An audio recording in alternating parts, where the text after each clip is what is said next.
Video kan sarong motorista na dikit pang maaksidente huli sa kamote rider na daing naggamit nin signal light.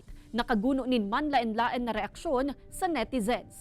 Rider pigahanap na kan LTO asin nakatala ang sirbiran nin show cause order.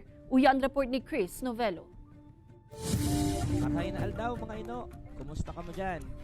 Nagunot nin manlaen-laen na reaksyon sa netizens ang videong ini kan sarong rider sa Kumadkad, Sorsogon. Mahihiling kaya sa video ang sarong rider sa inutan kan uploader na ambang masiko sa wala. Alagad bigla na sa naining kuminabig sa tuong linya kan tinampo.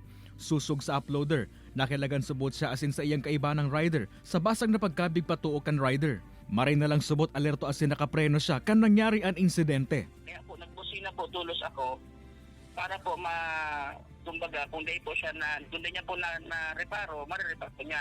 And at the same time po, ikapansya ko po so distansya.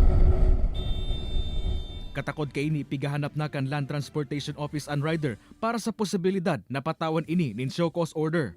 Inot my helmet, tapos sudden change of lane, nagsiswerve pa siya, tapos di po na reparo kung ikos siyang mga sasakyan na nasa likod niya.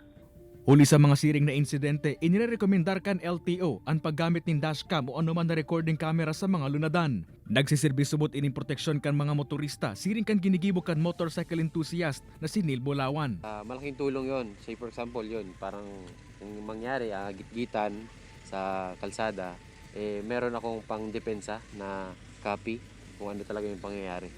Kay banan si Carlo Abonita, Chris Novello, Balitang Bicolandia.